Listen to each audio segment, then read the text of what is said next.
Hello friends, a very good afternoon to everybody. In today's video, we are going to discuss about the advantages of mulching during the summer season. So mulching is a natural organic manure which you can provide to your plant. It is made up of dried leaf. It's like dried leaf compost only.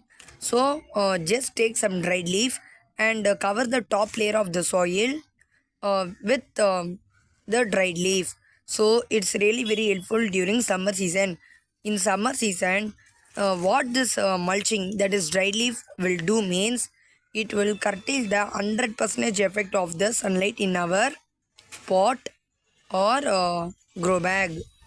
What this means is that partial sunlight will only reach the below soil, and most of the sunlight will not reach the below soil, so that all the time there will be moisture in the soil and the water will not get evaporate soon. So this is the advantage of mulching. So you can also see during the summer also how the soil is very moisture and the water did not get evaporate, and this will also enrich the growth of earthworms in the soil. So this is the advantages of mulching in our garden during the summer season. Thanks, bye.